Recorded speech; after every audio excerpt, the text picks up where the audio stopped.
Hello, everybody. Thanks so much for joining me. If you are subscribed to this channel, it's probably because you've seen one of my videos going over the different political cartoons by this artist called Beanie Tuesday. So many of you have asked me if I can draw my own and go over of those. I've gotten a lot of comments like that. And unfortunately, I'm terrible at drawing. I'm really, really bad at it. So I've brought in some help. In addition to making my own cartoons, I've brought in some assistance from JJ McCullough, who you may recognize from his famous YouTube channel, his award-winning YouTube channel. So welcome, JJ. One of your original aspirations was to be a political cartoonist, right? It's true, it's true. And I did have some light success. I did some political cartoons for some magazines here in Canada, but yeah, it never really took off. It did not turn out to be a growth industry, Yeah. political cartooning, I'm sorry to say. But I still like to dabble from time to time. Okay. Yeah, this is going to be fun. So I've got six, JJ's got six that we've drawn. These are like political archetypes, and we're going to talk about them. I already love it. You said you can't draw, Ryan, but this is quite well drawn, I must say. This is Okay. this is very, very charming in its own way. Yeah, so we're going to be seeing these for the first time, right? So Yes. you haven't seen any of these before, and No, I haven't seen any of yours before. So and then I'll put them up on the screen for everyone to look at. So what are you seeing here, JJ? Okay, this is quite wonderful. So this character's name is Sam Stack, and he's a Democrat from New York, and he's sort of chilling in his office chair. Looks like a real sort of young urban professional. Yeah. He's on X.com, which says, please consult the chart. And he's on Substack, where it says 10 times woke was wrong. And his bank account is booming. Yeah. No, Okay. yeah, he's rolling in it. So I can already tell that this is sort of social media grifter type. Yeah. But it's like, former New York Times writer clearly needs his editor back. Makes 30 times what he used to. Sorry, leftist, but I did a survey, and we can't afford to be against the baby crushing machine. Okay, this is very brilliant. So this is like a kind of, I can recognize this sort of archetype. Like this is, I think, in some ways a kind of like Nate Silver type. Right? Yeah. So it is. It's like somebody who used to be part of sort of is elite, sort of prestige, kind of like center left-ish kind of media. Maybe sort of had a job as a kind of like wonky sort of columnist, maybe a sort of like Vox type person as well, we could say. And now that they've sort of abandoned their prestige media job and are sort of complete sort of freelancers in their own sort of social media world, Substack and all the rest of it. Yeah, they've become a little bit more unhinged, a little bit sort of less disciplined, certainly more long-winded. I feel like that's something that I really think when I think of this type of guy, as something that they used to be able to express in like a 700 word column, now must be expressed in this like 4,000 word kind of like meandering essay. And I do think that there's kind of this sense with this kind of guy, particularly sort of from sort of the more progressive perspective, is that they are kind of like, now that they're sort of free agents, they kind of revel in their reactionary side a little bit more, or, are kind of like constantly sort of scolding Democrats and liberals to kind of be less liberal.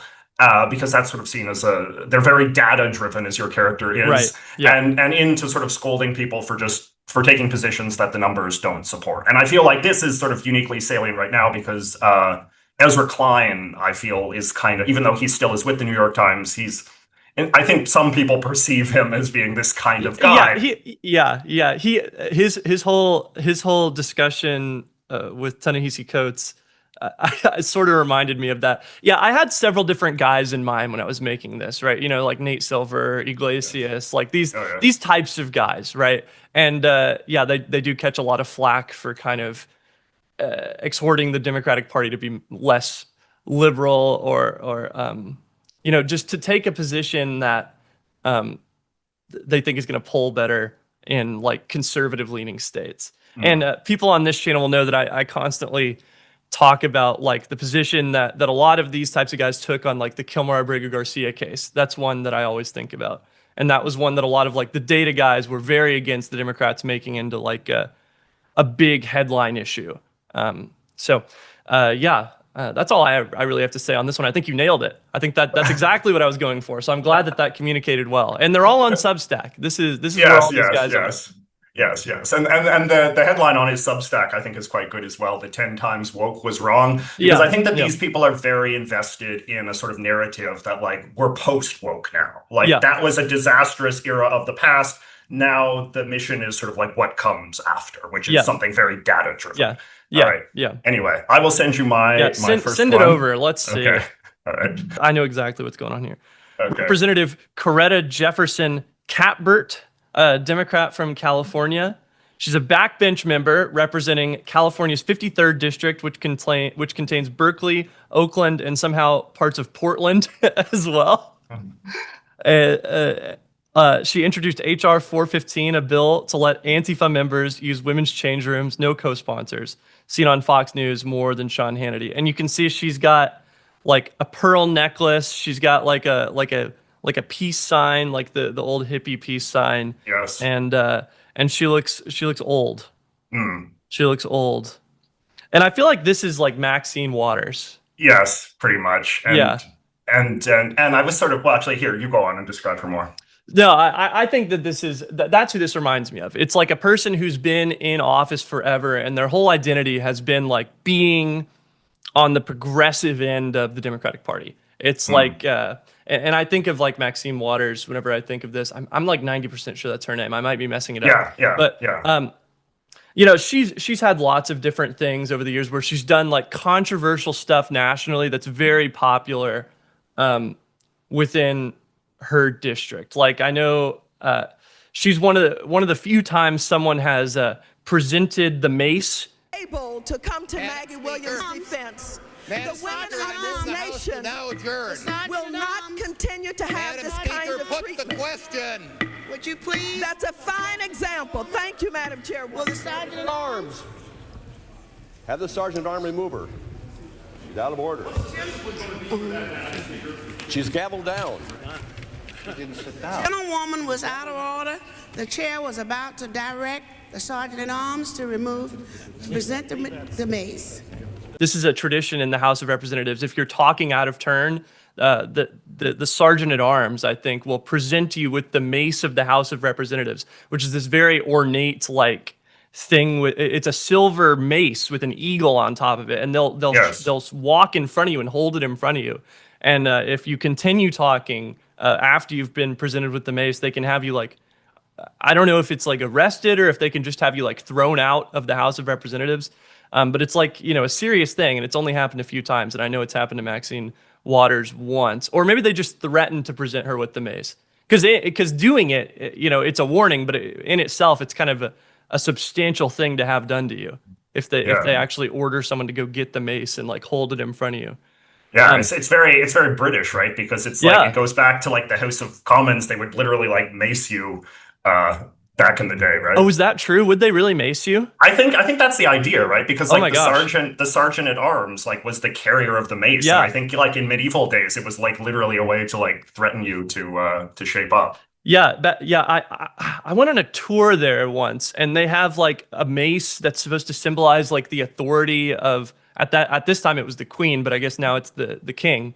Yeah. And I feel like that must be where we got that tradition from, because and it's interesting. I believe the mace of the House of Representatives, it's like a fasces, right? Which is not a symbol probably that would be used today. But back in the original kind of early days of the American Republic, you know, it was a Roman symbol. And so it had this, you know, sort of Republican virtue idea. You know, we were banding together, and then there was an eagle at the top of it, on top of like a little globe. I think I'm remembering this right. Yeah. So anyway, tell me more about this character. Who else did you have in mind? Yeah. I was also sort of thinking of Nancy Pelosi. I was thinking of like the late sort of Sheila Jackson Lee. I forget the name of I think it's the woman from Texas who always wears the cowboy hats. Do you know the one I'm describing? I don't know. Frederica something. But anyway, like the point is like, you know, I was at my parents' house yesterday watching some Fox News. My father is like watching Fox News constantly. And the one thing you see is that like right-wing media, particularly Fox News, really likes to fixate on like a single sort of Democrat kind of backbencher who seems to embody a kind of like flamboyant, kind of far left, kind of clueless, out of touchness that then can be really sort of elevated as like the beating heart of what Democrats are all about, right? Yeah. And I think that frankly, like the Democrat sort of establishment, and I even think sort of like rank and file Democrat supporters, just are much less invested in some of these people than the kind of the Fox News sort of right-wing narrative positions as being the case, right? Like there's this kind of sense where it's like the Democrats are just taking all of their marching orders from Maxine Waters and these sorts of people. When I think that even like when Nancy Pelosi was in charge, there was just kind of a sense that like these people are from super, super safe seats. So it's not really worth sort of caring too much about what they have to say because they're the most reliable votes of them all. I think that, frankly, I think AOC kind of fulfills this role as well. Yeah, where it's like you see her there and Ilhan Omar, right? But people like some of these older Democratic women, I must say, and I'm sure that that's not incidental that sort of the Fox News people those are the ones that are fixated on. Yeah. But there's a sort of sense that they're perhaps very beloved in their constituencies, as we would say, but sort of outside, they're not really considered that interesting or important, except to sort of right-wingers who are very desperate to kind of like amplify people who seem to embody a kind of Democrat, craziness. Yeah, I think that is absolutely right. I think it's they are especially irrelevant when it comes to the ones that are both old and backbenchers. Like at least like with someone like AOC, she's got some growth potential still. She's clearly, I think, become a better politician since she started. Like I feel like she's shown some more skill lately as a politician. And so, at least she's, got some growth potential. People are talking about her, potentially primarying Schumer or something, which I'm not sure how likely that actually is. But, she's at least got some growth potential. But yeah, a lot of these like older ones, super irrelevant to the party, I think. Okay, so we've done a couple Democrats. Okay. So let me send you a Republican. All right. I love your drawings, Ryan. Funny. Okay, so this guy, a Republican from Missouri, his name is Heinz Weber. He's very old, sort of weird looking, and I don't quite recognize this symbol that he has on his pin here. I'll explain it later. Okay, so he feels superior because he's a heritage American. His heritage is 19th century Central European immigrants, and he's more reactionary than all of them. Okay, so this feels like it's kind of like Senator Schmidt. That's right. The one who gave the notorious speech at the sort of National Conservative Conference. But there are sort of other Republicans that are sort of in this space as well. There is kind of a sense that since sort of Trump has came on the scene, and particularly in sort of like the second term and some of the Project 2025 people and JD Vance and sort of his kind of like world, that there's kind of like a space for now Republicans to kind of revel in a kind of more explicit kind of Christian nationalism, white nationalism kind of mindset. And I feel like Senator Schmidt gave a speech at the National Conservative Conference in which he did seem to revel in that quite openly, where he sort of does this thing where this line that JD Vance and some others in sort of the reactionary kind of space grown very fond of, which is like, America's not an idea. America is a very particular country, a very particular nation state for a very particular people who don't care about ideas at all. All we care about is sort of perpetuating our blood and our control of this soil. And I think sort of like one of the jokes that you have in your profile of Heinz Weber is the idea that the heritage with these sorts of people is often at best like 19th century Central European immigrants, right? Like people that are not of pure British stock who came over on the Mayflower, right? Like that their ethnicity is often, it might be German or Polish or Austrian or Italian or Catholic, and often like it just goes back as far as their great grandparents or something who came to Ellis Island or something. So they're very much part, of an American immigration tradition. They're not sort of the original founding settler stock of the US, and yet they sort of embrace the rhetoric as if they were. And they form alliances with people who treat those sorts of people as the only true Americans. So Yeah, and I think also sort of what I'm going for in this one is the extent to which these types of guys are trying to construct an idea of being like a heritage American yeah, that would have been unintelligible to people like, in the 19th century. They're trying to construct something new, where they are also included. And I think that's an interesting development that has happened. I always think of yeah, this story one time when I think about Mario Cuomo deciding whether or not he wanted to run for president in the 80s. I read a story about one of his advisors who said that one of the reasons why he felt like he couldn't run for president, or that he wasn't sure if he wanted to, is because he wasn't sure if America was ready to vote for an Italian. And yeah, this was in the 80s, yeah, and like I just think, we're not so far removed from this kind of world where there was a real distinction between different, I guess, European immigrant groups to the United States, but the heritage American guys like, Schmidt, who frankly, this is very much based on, they sort of treat it like it's always been this way, and that they yeah. are somehow more heritage than recent immigrants, or that The this is even a inclusion, distinguishing factor. He especially, he used the phrase propositional nation, which I thought was very interesting, because the only other time I can think of someone using the term proposition specifically, because they do often use the word ideal or idea, but the fact that he used the word proposition, it reminded me of the Gettysburg Address, where Lincoln is yes, talking about, we're dedicated to a proposition, that all men are created equal. Re- Um, and so yeah, that was very fascinating to me, because yeah. it makes me wonder if he intended it as an explicit rejection of that kind of Gettysburg Address theory of America. Yeah, Jamel Bouie wrote a good thing in the Oh, New York yeah. Times. Yeah, where he sort of said the headline was something like "They hate Lincoln's America" or "They're Right. rejecting Lincoln's America," which Hmm. in some ways, like that's like putting an even finer point on it, because it's like they're not only sort of like rejecting the Constitution, the Declaration of Independence, and that kind of thing. Like they're explicitly rejecting like the post-Civil War Yeah. sort of version of America. So it's Yeah. like they're yeah, it's pretty preposterous. And the other thing I would sort of say as well is that I also, in addition to sort of the 19th century thing, one thing that would have been interesting to add to him as well would be to make him Catholic, because I feel like Oh, the yeah. role that sort of Catholic Americans are sort of playing in sort of perpetuating this very particular and exclusionary definition of what being an American is also something that would have been incomprehensible to the sort of the true kind of reactionaries that they Yeah. see themselves as being the heirs to, who consider Hmm. Catholics like self-evidently having no place in America. So Yeah. And the other two things. So the thing in his pocket is it's calipers. for measuring Yeah. the skull, Yeah. yeah. For like measuring, if you're heritage American enough, right? So, he's got calipers in his suit pocket, and he's more reactionary than all of his ancestors, because I think it's interesting, especially for a lot of the German immigrants who came over in the 19th century. A lot of them were very liberal, at least for the time.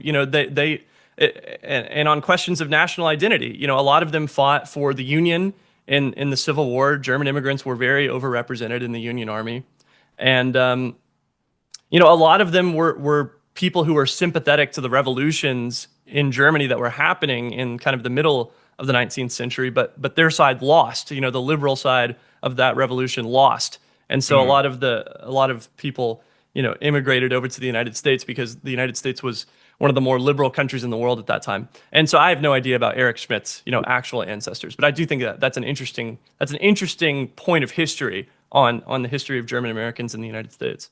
yeah, for sure. All right, here, let me send you one of my Republicans then, so Okay. we Keep can it balanced. Yeah. yeah. Okay. Okay. Okay. I like his drawing. This is a very funny outfit that he's wearing. This man's name is Marvin Marvins. He's a Uh-huh. Republican from California. Aging star of Booger Beach 3. Sat out the last 26 elections before discovering politics in his late 60s. Blames the Hollywood woke industrial complex for the fact that Netflix pulled his all blackface comedy special. Keynote speaker at this year's Edmund Burke Conference on Timeless Conservative Wisdom. Okay, so this is very funny. This reminds me, oh, I can't remember what his name is. Who's the Superman actor that just joined ICE?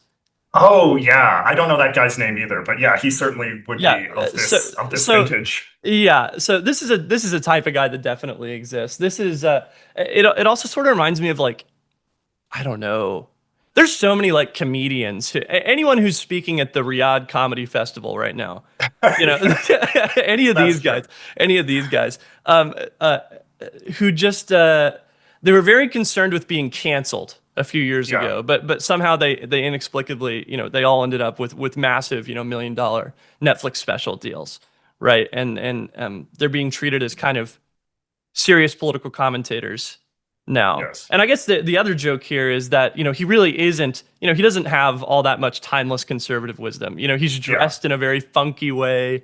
He looks, you know, kind of silly, and yet he's being treated as like this guy who, you know, who's speaking at the Edmund Burke convention or whatever. You know, he's not he doesn't have any sort of Tory ideals at all. You know, he's very much like a product of kind of California and the ways in which the politics of California have shifted over the last several decades. Who did you have in mind with this? I was specifically thinking of like Rob Schneider, who has sort of become this kind of like right-wing darling. He often is like speaking at sort of the Turning Points USA conferences and CPAC and all this kind of stuff. Roseanne, I feel, is kind of very much of this sort of thing as well. Right, but you're right. Like, and it is convenient that now we have this comedy festival in Saudi Arabia that seems like it's a real magnet for these sorts of types. But yeah, just like a guy that has a very narrow and very sort of like self-centered, self-interested kind of political identity, where it is just in some ways all about just like refusing to kind of accept that the culture has changed and kind of maybe left him behind a bit.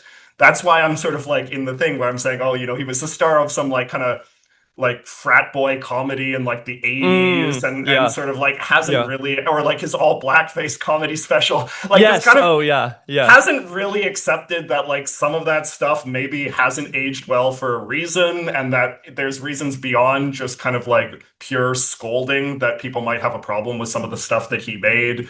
And then, just because like just very self-centered and interested and so has embraced or has been embraced by, you know, a reactionary faction of American political culture for that reason, and sort of made him seem like he has like greater principles animating him than I think he does.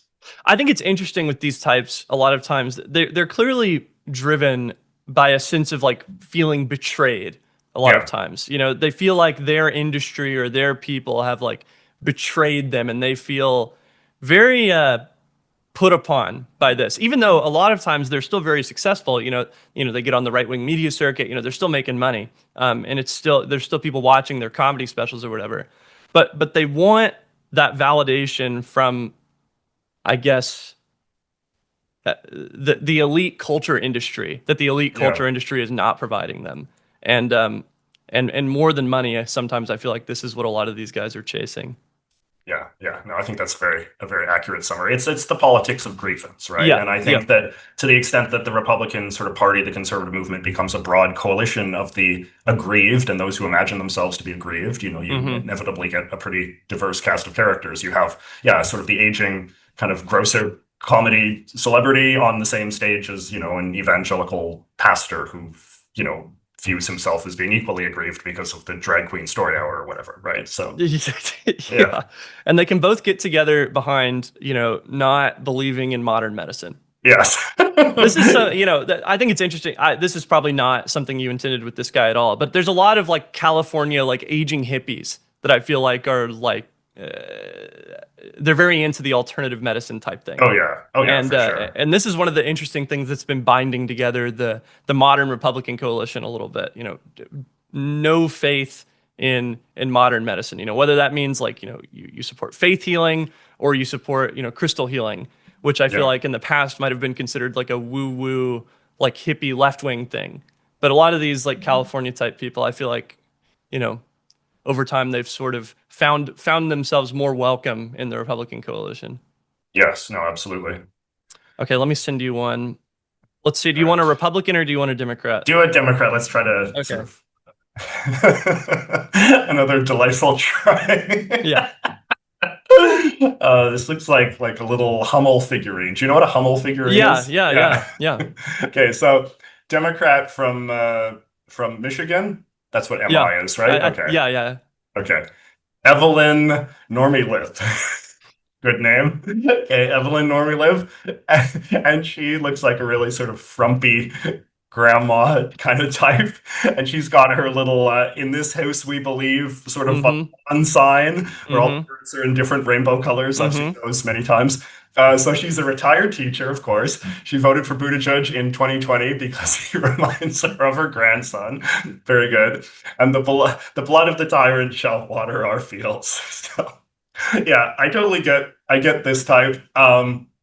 Yeah, I feel like these are it has a bit of sort of like this stereotypical like liberal wine mom energy, but in some ways it's kind of like an even sort of older kind of version of that. Like I notice this a lot, like even when you sort of see like the Free Palestine protests or stuff like that, there's like a kind of like older woman who shows up to these kinds of things a lot and who is very sort of principled in that kind of way for sort of liberal causes of all Mm-hmm. sorts. And yeah, is very sort of into the sort of the iconography, this kind of like bourgeois sort of middle class Yeah. kind of stuff that embodies that commitment to sort of like these liberal principles, like the in this house we believe kind of Yeah. stuff, right? And yeah, these sort of people would have been very sort of big into like the first Trump term kind of resistance stuff, going to the women's marches and stuff, or at the very least cheering these young ladies on from the Yeah. sidelines from Yeah. the comfort Yeah. of the home, right? Yeah, yeah. And then as well, I think that what you kind of get at in that last bit as well is that these people, despite being sort of like soft edged, can often be quite hard edged at times. Like they can be Yeah. prone to quite vicious and strident rhetoric at times, and in part because I think they do view the stakes of the political moment very seriously. Like they would not view Trump with any degree of sort of like whimsy or humor. Like Yeah. they would just see him like, no, this is the worst man that has ever existed. This is a terrible, terrible moment for our country. I'm so embarrassed for our country. I can't even travel anymore because, everybody will look down at me for being an American and that kind of thing. Yeah. So it's like, yeah, this is were you imagining her as a specific politician or just kind of like No. as She's a supposed person? to be. She's supposed to be just kind of a person, right? Yeah. I mean, I think there's politicians that maybe she could apply to, but honestly, I imagined her as sort of an a representation of where a certain kind of person in the Democratic base is at right now. Like the kind of person who would really enjoy, Newsom like sticking it to Donald Trump in an incredibly aggressive way. The kind of person who would show up to those like Republican town halls and like, shout down like someone, Yes, but I yes. feel like a lot of these times these people are not like young student activists. Like a lot of times the people who are going to these town halls and shouting down the Republicans who are there, trying to defend, the Big Beautiful Bill Act. Yes. The people doing the shouting, they're often like middle-aged, or older. And maybe that's just because they have more free time or I don't know what it is, but they are out there. And, I've met some of these people. They are absolutely a lot more aggressive than you might expect. I went to a rally not too long ago because it was happening just down the street from me. It was against the effort made by Texas to redistrict to try and like create more Republican seats, right? And so there was a rally against that happening down the street from me, and I was one of the youngest people there. I was very young for that crowd, and people were like, at one point, Beto O'Rourke was on stage, and he was like, "We need a Democratic Party that says fuck the rules." And you see like around me, there's like grandmothers, and they're like cheering. That was like the biggest applause line of the whole thing. And so I was thinking about the people who were standing around me, cheering for that whenever I made this character. Yeah. No, it rings very true, very familiar to me. And I think as well, because when you sort of spend a lot of time online, your vision of the left is this, I don't know, like this constantly sort of like infighting, sort of purity testing kind of community where they have very strict standards of how to engage in the conflict, what positions to take, and all this kind of stuff. And I feel like this kind of person, like I said before, like just has a very sort of like uncomplicated adversarial relationship with Trump and the Republicans. No, it's orange man bad. Right? Yeah, I mean, yeah, like in the truest sense, right? Yeah, and fair enough. I mean, I feel like orange man bad has been kind of like the buy index funds of like the last decade of politics. I mean, not to show my hand too much. Anyone that's watching this channel probably knows that that's my opinion already. But so yeah, she's a pretty uncomplicated character. And I think hated by some aspects of the far left for that reason. Oh right? Because she's not ideological in like a socialist way, really. Yeah, she doesn't have any complicated theories about like the labor theory of value, or like the workers owning the means of production or whatever. She is bourgeois. Very bourgeois. Yeah. Okay. All right. Let me give you a Democrat now. I like this guy. I like how his neck is sort of spilling out of his collar. He bought this suit like 30 years ago and he hasn't stopped wearing it since. It's probably got like a contrast collar on it too, Okay, so here we have William R. Rafflesburg Jr., a Democrat from Virginia. He clerked for Justice Scalia before serving as Deputy Attorney General under Bush 41. Once hated Trump for betraying conservative values, now routinely takes positions to the left of Emma Goldman. No longer welcome on PBS News Roundtable after referring to the Weather Underground as a good start. Yeah, so I feel like these last couple of people would be friends. Yes. And I have to say, this reminds me of Bill Kristol from. This reminds me of Bill Kristol, who he used to be chief of staff to Dan Quayle. Dan Quayle. Yeah, Dan Quayle. And now he is editor something or other at the Bulwark, and which is kind of like a never Trump outlet on YouTube. But if you look in the comments, the people that watch it a lot of times are very like kind of MSNBC types. It's very much like Evelyn Normielib, I think. Exactly. Yeah, Evelyn Normielib watches this guy whenever he goes on TV, and it's like, yes. Yeah, and I think of Bill Kristol just because I occasionally see posts from him, and he's like, there's one that got a lot of attention. I think it was just like trans rights or human rights or something, and it's like it had like 1 million quote tweets or something with people being like, Bill Kristol is more left-wing than the Democratic Party or something, Who did you have in mind for this one? Because I feel like there's a lot of people who could fit this, honestly. Yeah, there are.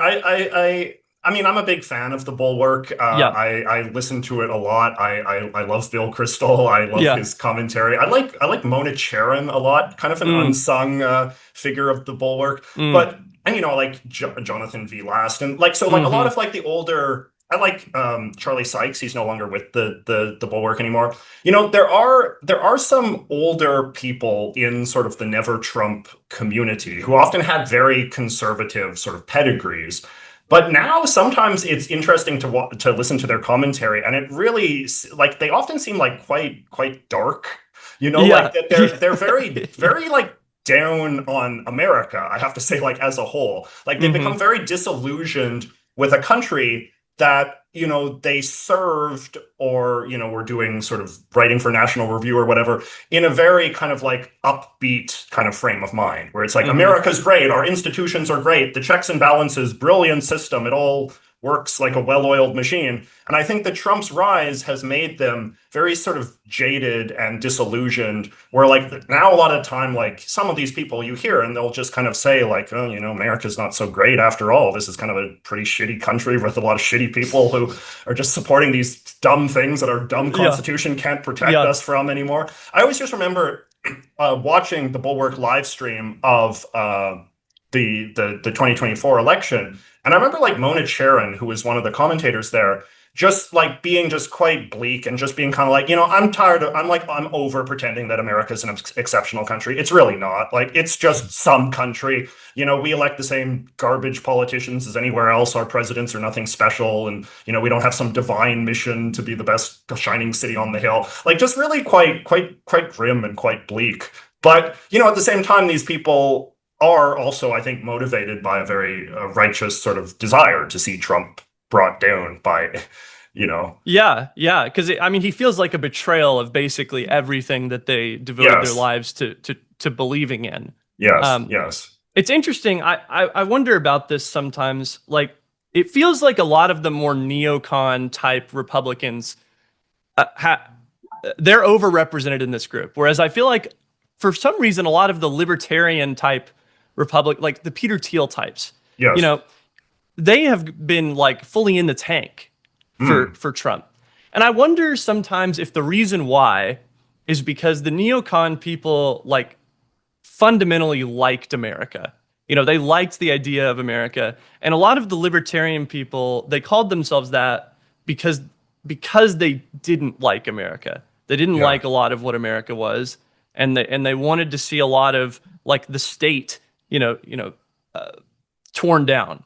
Yeah. And I wonder, No, and they like some of these like real hardcore sort of like ANCAP sort of libertarian types, right? Yeah, they saw America. I remember once hearing this like quite unflattering analogy where it sort of says they like America to the extent that like a parasite likes its host, right? Yeah. So it's like like the U.S. could maybe like work as a tool for achieving some of their sort of ANCAP fantasies. But yeah, like, and they would like, some of these hardcore libertarians would be like, oh, like venerating the founding fathers and all of this, that's just like state worship. That's just like state religion. That's just statism. And, and then they would see like Lincoln as like one of the worst men who had ever held office and this kind of stuff, right? Yeah. So there was never like a patriotic through line. And that's why it, I think, now makes sense that some of the Peter Thiel types are actively engaged in projects that are dreaming about a sort of post-American regime and all of that. Yeah, post-liberal. Yeah, post-liberal. Yeah. I have no idea what the proportions turned out to be. I feel like, plenty of, former neocons just comported themselves just fine to the new order. Yeah. But I have noticed that a lot of this type of guy that you've drawn here, a lot of them are like former neocons, and very few of them are former libertarians. Yeah, like, that's a very good insight. How they used to be in the old Republican coalition. Yeah. This reminds me. Okay, so I'm breaking the pattern here, but I think you'll see why, because I think this guy really reminds me of what we were just talking about.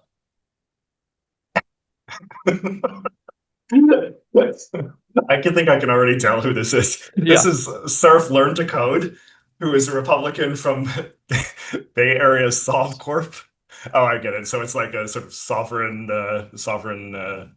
Yeah, it's like one of those network states. Yeah, that's what. Yeah.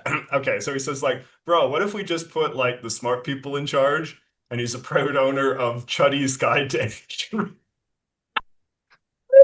Chuddy's Guide to Ancient Roman Mewing. He's a Doge alumni. He's agnostic, but will convert to Catholicism for the Thiel bucks.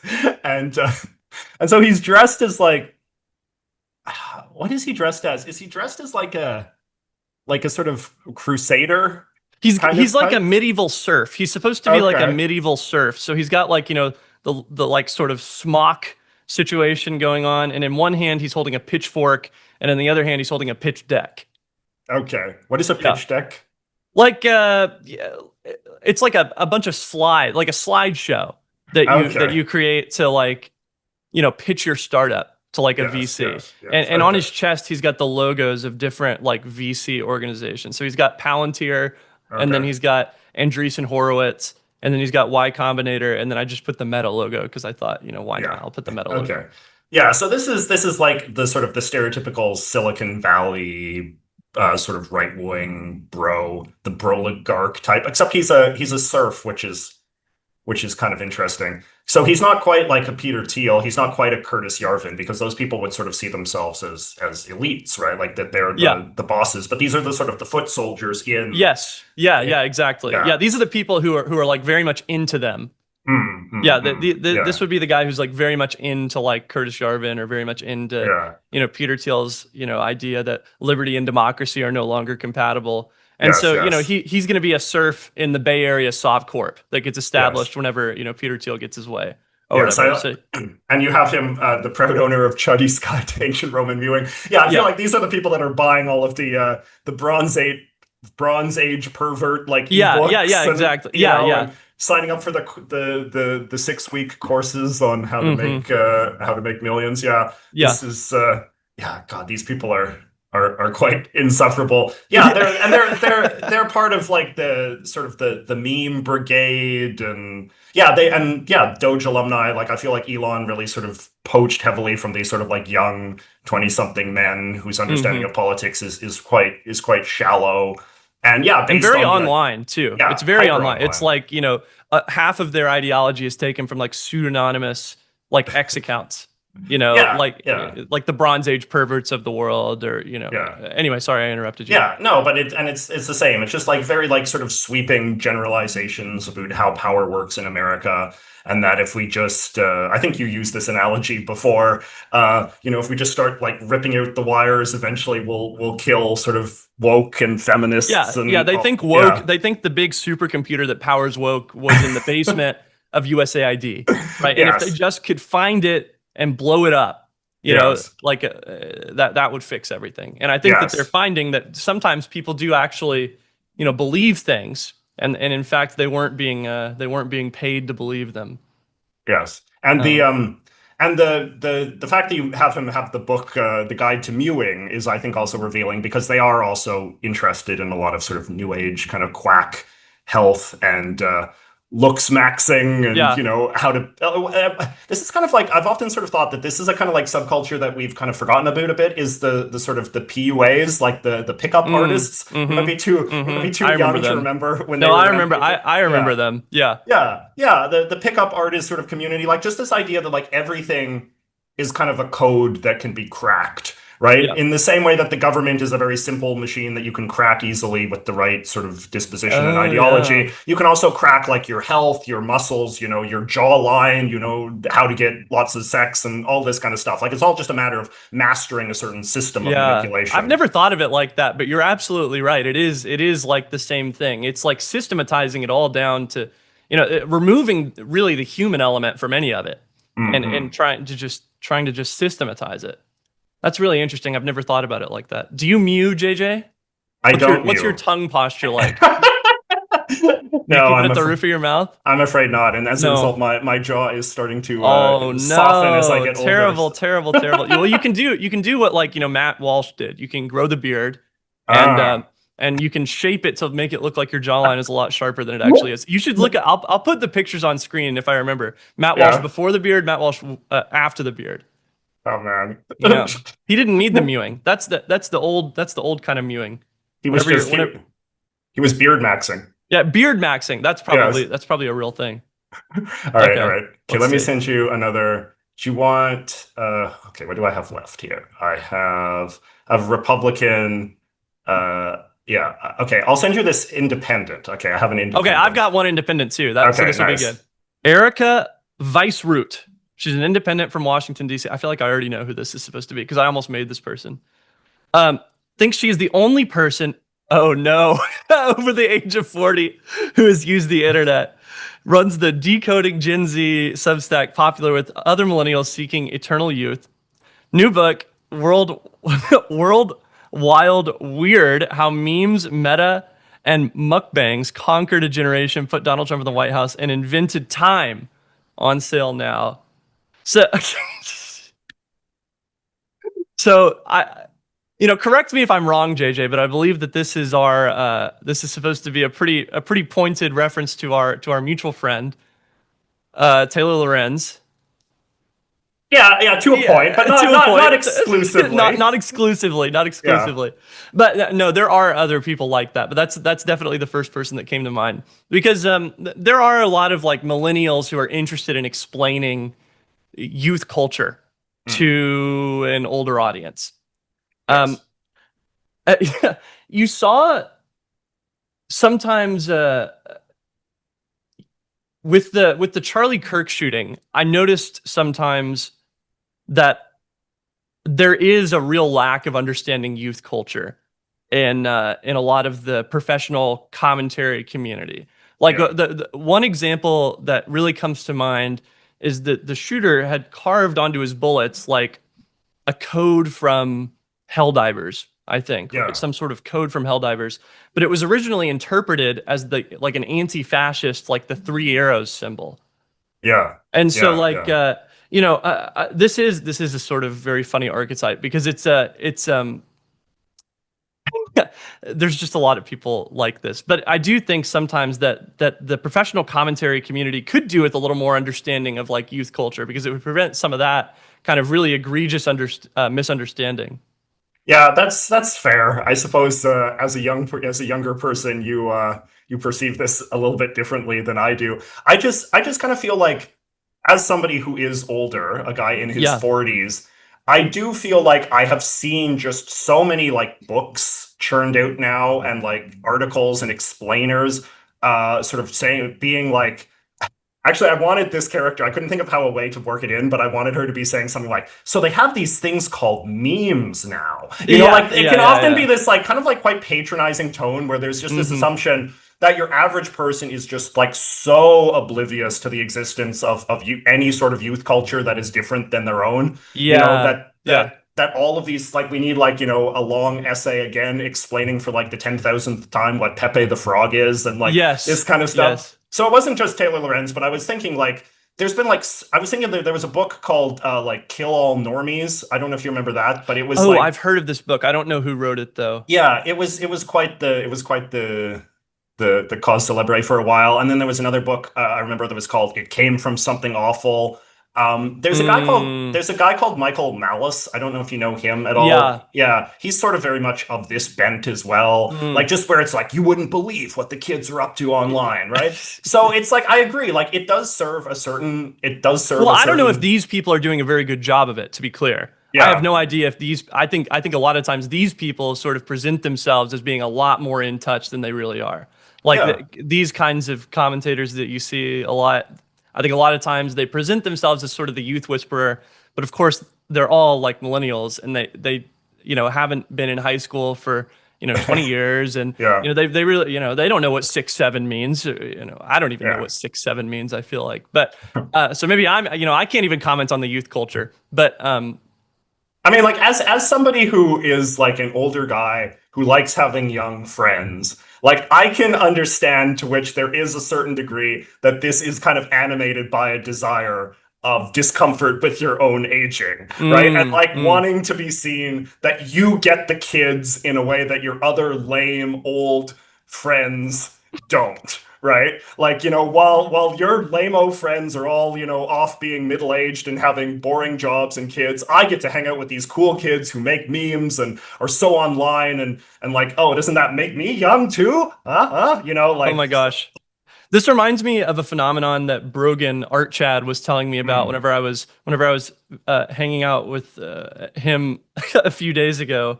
And he mentioned that there's this phenomenon in Silicon Valley where they will get, I guess, reporters to try and come to parties by telling them that like Curtis Yarvin is going to be there.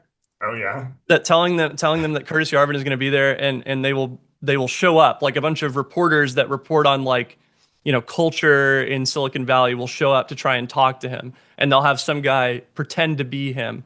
He'll like dress up like him, and he'll put on like a leather jacket and like do his hair. So I don't know how real that is, or if that's just a story, but it sort of reminds me of that, because there really is a lot of interest in staying in touch with these kinds of communities from like culture journalists, I think. Yeah. Another fine drawing. Yeah. This may be my best work. Okay, let me zoom in a bit, because there's a lot going on here.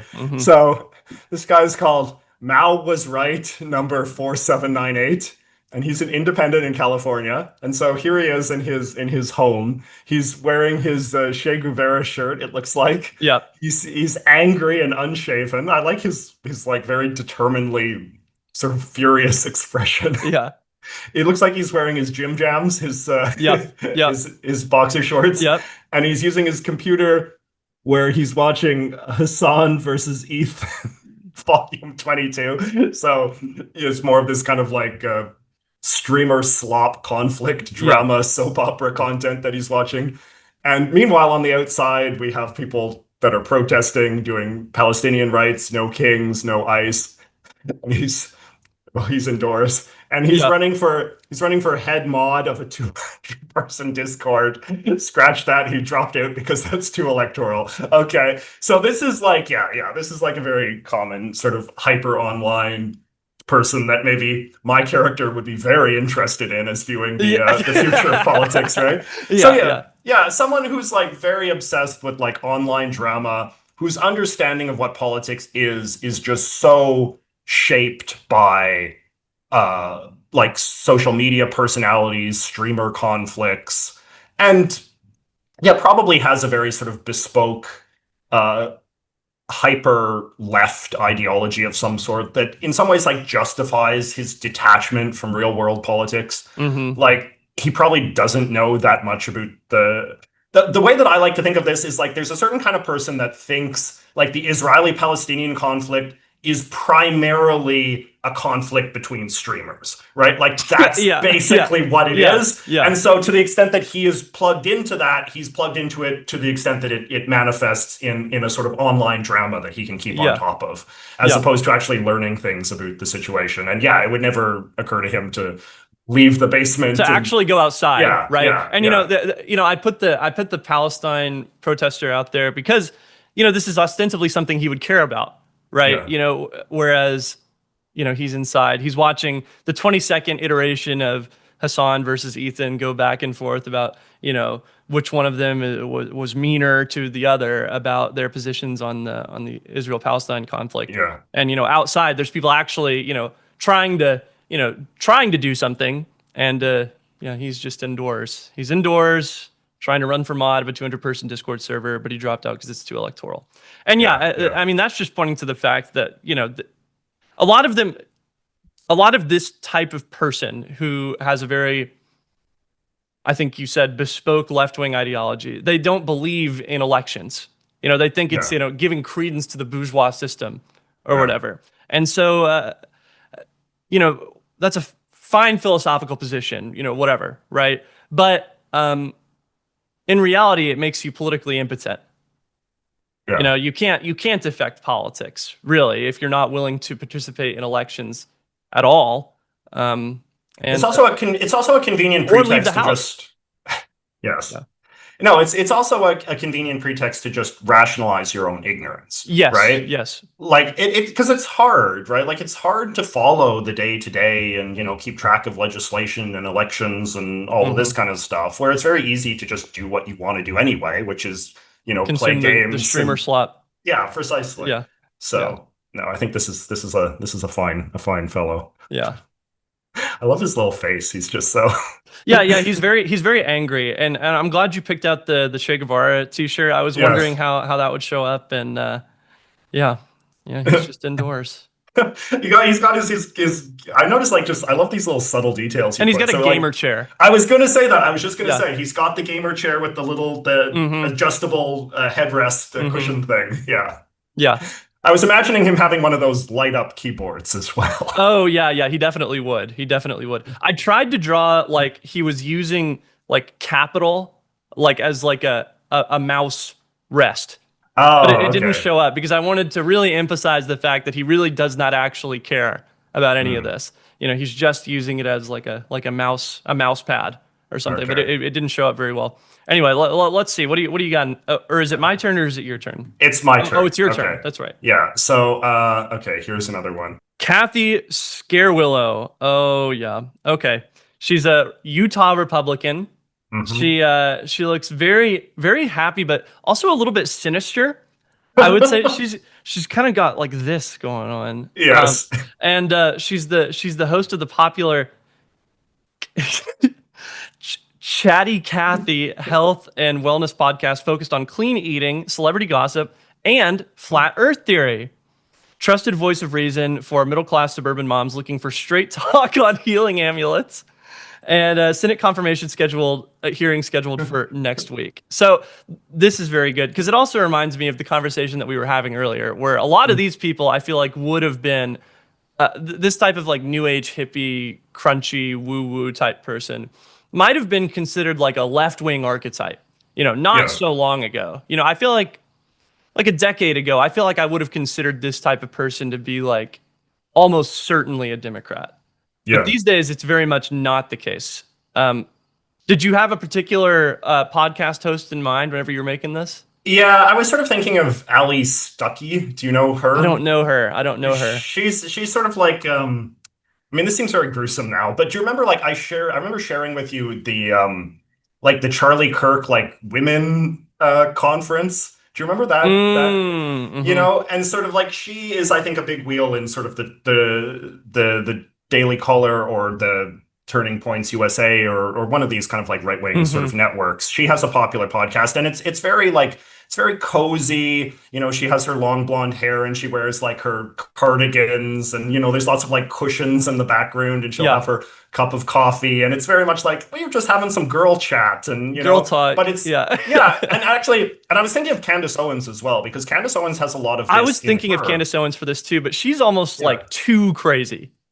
Yeah, she's like definitely gotten, but she presents, but she still like puts a lot of effort into presenting herself as like a very traditionally sort of feminine person who, likes beauty, likes aesthetics, and likes celebrities and movies and gossip about weddings and all of this kind of stuff, right? So like very stereotypical in that kind of way. But has been getting more hard-edged and extreme, and I feel like there's many sort of like I feel like I've read several think pieces on kind of like the MAGA and MAGA sort of colonization of like the mommy bloggers and like the mommy health kind of type.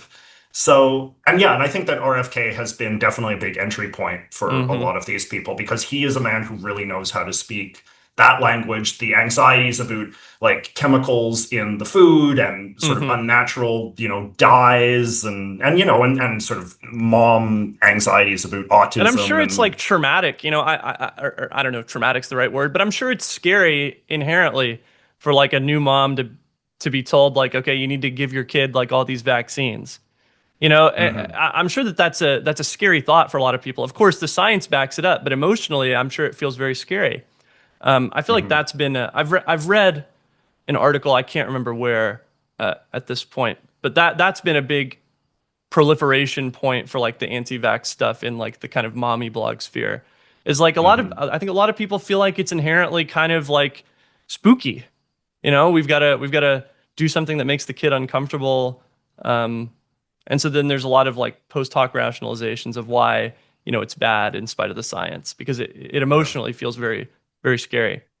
I think the fact that she's got a Senate confirmation hearing scheduled for next week, I think that is that's also kind of a commentary on the Trump administration's other appointees who have been podcasters. I mean, Kash Patel comes to mind.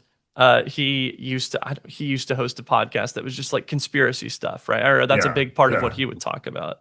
Yes, and just they've been appointing a lot of these just really not just that I disagree with them because they're more conservative than me, but they are fundamentally unqualified for the job that they are doing, and they are cranks in some way. Yeah. It's just, and it feels like very blunt and like very like literal. You know what I mean? Like, which is kind of like, okay, we need like a good conservative person to do this job. Let's just get some person from Fox News, or like, let's just get a blogger or a podcaster, right? Yeah. Like, so there's kind of like, it's just this complete meshing of kind of the conservative entertainment industrial complex with the actual governing apparatus. Yeah. Whereas I think there used to be this kind of like intermediary kind of like layer of just like conservative bureaucrat think tank types, but like now it's like, no, we'll just put we just pull them directly from TV. Yeah, exactly. A really interesting clash between the governing apparatus, as you put it, and like the media personality happened recently with the meeting at Quantico. Did you hear about this? No. Where Pete Hegseth called all the generals. Oh yes, to Quantico. Yes, Yes. and spoke to them. And it was really interesting because he's up there giving his speech about, the warrior spirit or whatever, and how everyone needs to shave and work out more. And the generals are kind of there's some great photos of it, of he'll pause for applause, and the generals are kind of just looking at him like, okay, like are you gonna keep going? Like are we gonna keep doing this? And who knows? I'm sure a lot of the general guys, I'm sure they're very conservative, but it has to grate on their sense of professionalism a little bit for a guy like Pete Hegseth to come in and kind of lecture them about how they're not manly enough, basically. Yeah. And I thought that was a really interesting clash between like this sort of MAGA media sphere and the traditional government. Because I forget what his position was. He was some low-ranking officer in the National Guard, right, or something like that. Was he in the National Guard? I mean, because he did go to Iraq, right? Oh, okay. So, yeah, maybe so not like then. he did have some like brief service. He was okay, yeah. But like it was not like he was never like he was never at any of these guys' level. Yeah. Any of the guys that he's speaking to. In contrast to the previous few sort of secretaries of defense who do have sort of like a long history within, either within the armed forces, sort of the high-ranking officer class, or within sort of the defense kind of apparatus and that kind of thing. No, he is just like his primary identity is not as a warrior, is not as a soldier. His primary identity is as a media personality, TV host, right? And for him to be kind of strutting around like that, he's sort of he knows this world better than they do, right? Yeah, I think it has to come off as incredibly patronizing if you're a professional. But it is an interesting sort of conflict because the military is kind of like the last kind of like hierarchical sort of credential-based institution that the Republicans seem to at least be willing to pay any difference to at all. So, right. Yeah. But anyway, we're off track. Let's Let me send you my last one here, I think. Okay. Okay. Beauregard Beau Lagrange. He's a Republican from Texas. Look at him with his $500 cowboy hat and his $300 flannel shirt and his fancy pickup truck, which is gleaming because it's still so new. Yep. And he has a Harvard Law JD. Owns 37 guns, most proud of his 12-pounder inherited from grandpapa. Throws up when he smells beer, born in Paris. Grew a beard when everyone else did. Yeah, so I mean, like, this is just like the quintessential kind of like Republican phony populist type, of whom there are so many. And actually, Pete Hegseth himself, I remember this was being brought up the other day, because he went to like Ivy League schools as much as they all pretend that they hate, like J.D. Vance went to Ivy League schools, right? Like they all do, right? Like they're all Ted Cruz, right? Like they're all sort of products of a very sort of like elite system, as much as they pretend to hate it. They all have a lot of money, and no doubt they have incredibly expensive tastes. I mean, you look at the way that they dress and all the rest of it, right? Like that they are not sort of sons of the soil in any sort of way, but they do like to, they do like to LARP it. They like the aesthetics.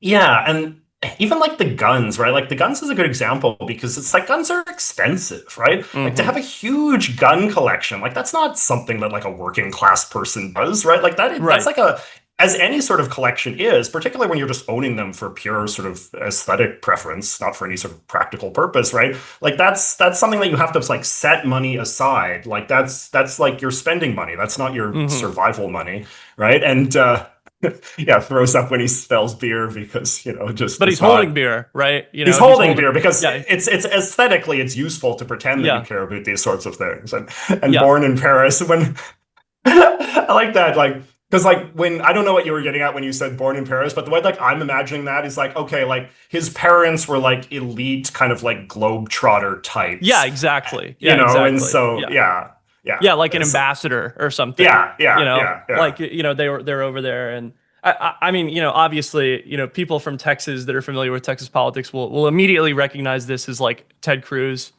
right? Okay. A lot of this stuff is taken from him, and of course because his real name isn't Ted, it's Raphael.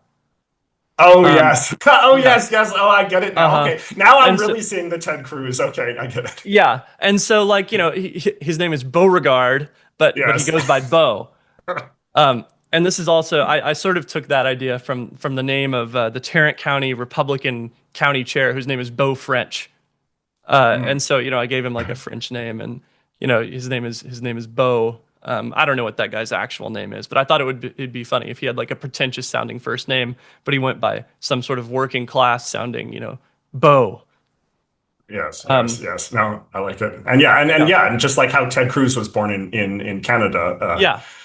Yeah. I don't know what his situation was. Was one of his family members in the military or something? No, I think the father had some job in the oil sector in some way. Oh, and okay. So That's almost better. Yeah, that's almost even better. Yeah, was born in Alberta. Yeah.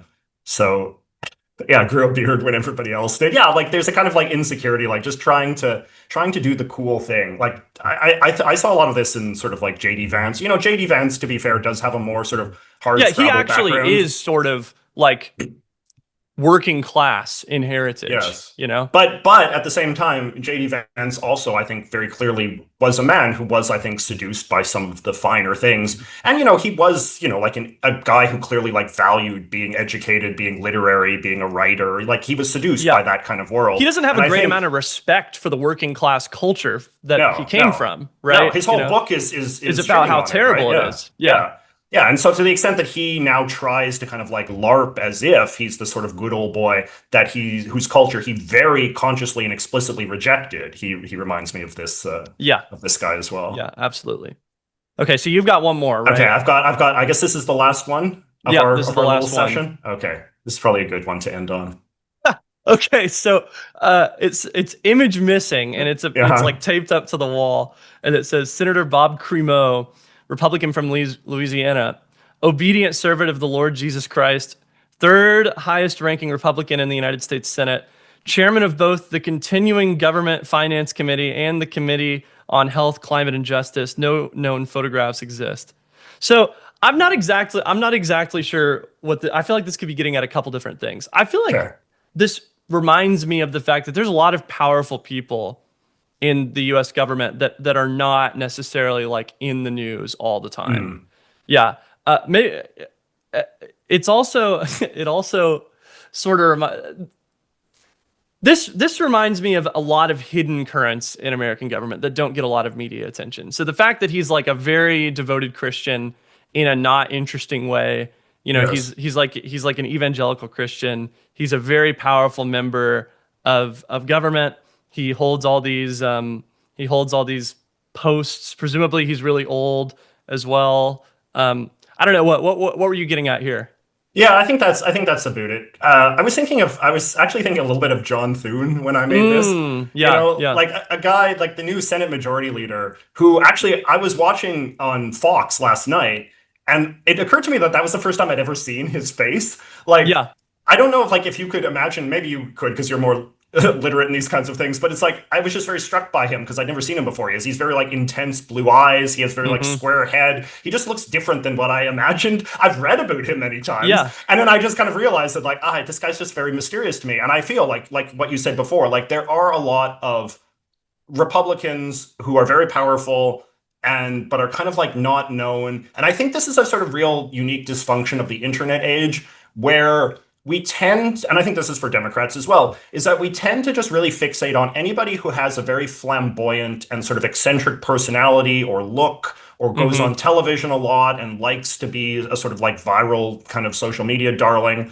And we dismiss or just are kind of happily oblivious and ignorant to anybody who doesn't sort of fit that way. So it's like in the same way that like, we all know Bernie Sanders, we know Ted Cruz, we know AOC, we know Maxine Waters, right? Like there's like just people that are kind of flamboyant and interesting. And in many ways, like sometimes the attention they get is like grossly disproportionate to their actual relevance to day-to-day governance in Washington. Yeah. And so I do think, and I as well, like, and the one thing that I was getting at as well, is that a lot of Republicans are just extremely Christian, right? Like that's why they're in government. Like that's what they see as their guiding mission is serving Jesus Christ. And I think like that motivation just strikes a lot of people in sort of the commentary space as kind of boring. Like that's just not a very interesting motivation, because it Yeah. feels very exotic and just isn't. Well, they can't relate to it at all. Yeah, and it's not like sort of. All. Yeah, precisely. And it's not like cleanly ideological in a way that feels sort of like intellectually respectable. So, but yeah, like there's just a lot of just rank and file members of the House of Representatives and the Senate, including very powerful ones who are just good Christian soldiers who've quietly amassed a lot of power, maybe are boring and old, but they're the ones that are determining what's getting done. That's right. Yeah, that's a good one. Yeah, I really like the image for that one. Made me laugh too. No image found. Yeah. Okay, well that's the end. That's the end of our little archetypes session. This has been really fun. The people that are watching will have to leave a comment and let us know, which one of these guys you like. Maybe let me know like what other kind of archetype you were thinking of, because I definitely have some more that I left on the cutting room floor, so to speak, whenever I was making these, some other ideas that I was thinking of. So yeah, let me know what other archetypes you think exist in American politics. JJ, do you have anything to say? It was a lot of fun. I was really impressed with yours, Ryan. The very, very funny drawings. Oh, yours were wonderful. This was a real delight. Thanks for having me of course. Yeah, everyone go subscribe to JJ. I mean, let's be real. If you're subscribed to me, you're probably already subscribed to JJ. But go subscribe to JJ anyway. Go like his most recent video or something if you're already subscribed to him. And go subscribe to Ryan if you're only here because I told you to. Ryan is a great creator who deserves more support. So